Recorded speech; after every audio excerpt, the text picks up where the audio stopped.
The title of today's episode is The Only Place You Put Your Comfort is in Your Masculine Identity. And I hear you asking, well, what is my masculine identity? What do you believe makes you a man? What do you believe that makes you different than women? What do you believe that makes you different from the next man? That's where you can start. But let me give you a few hints. What is masculine identity?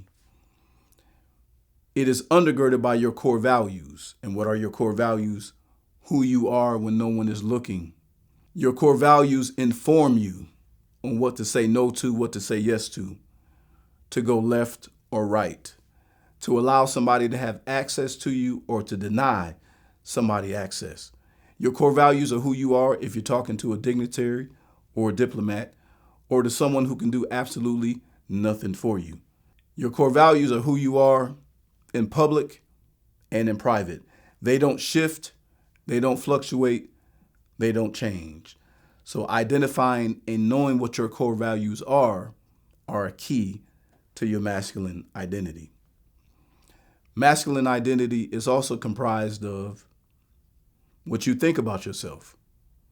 Do you think highly of yourself? Are you arrogant? Are you comfortable in your own skin? Do you make promises to yourself and not achieve them?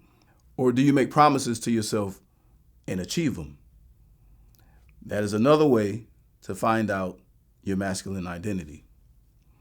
Your masculine identity is who you want to be. What type of man do you want to be?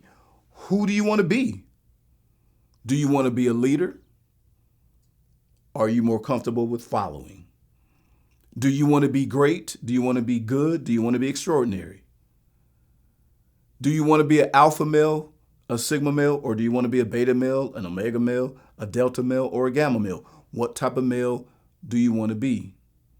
Do you want to be comfortable in your own skin? Who do you want to be comprises your masculine identity. Do you believe that you have what it takes to contribute to the forward flow of humanity? Or are you someone who sits on the sidelines? Or are you believing I'm totally outside of the stadium? In other words, your masculine identity is comprised of who do you think you are?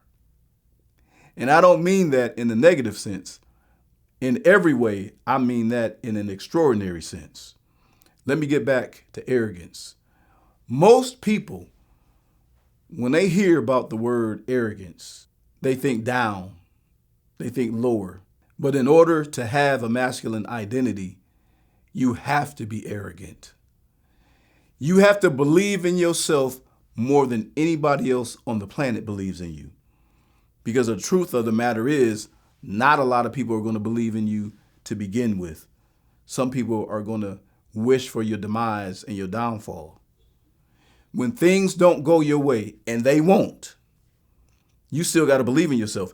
And only the most arrogant will believe in themselves when things aren't going according to plan.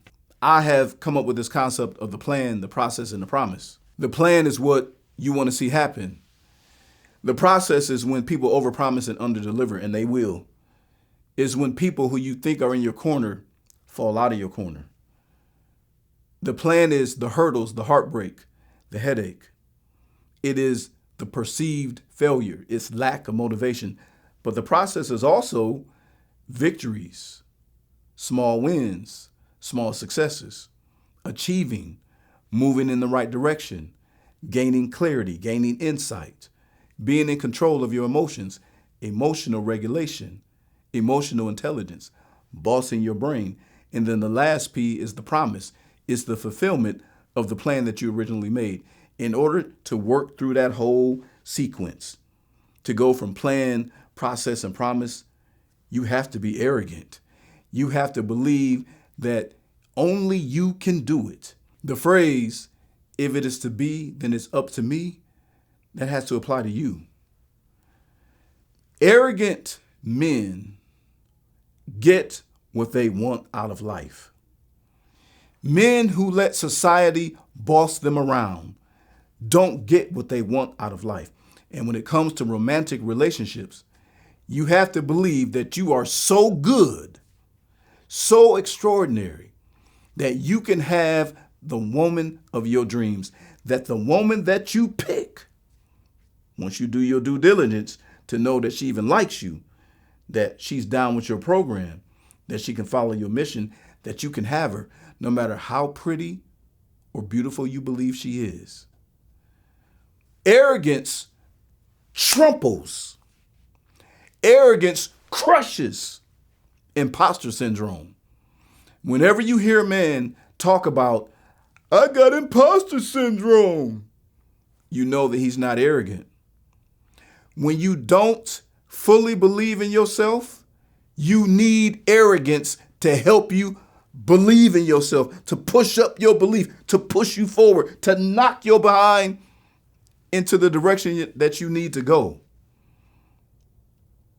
The only place you put your comfort is in your masculine identity. And to be masculine and to have an identity, you need arrogance, and you need to know and be intimately acquainted with your core values. I created this episode for one purpose and one purpose only, and that is to stop unhappy marriages from starting. I will see you on the good side. Peace.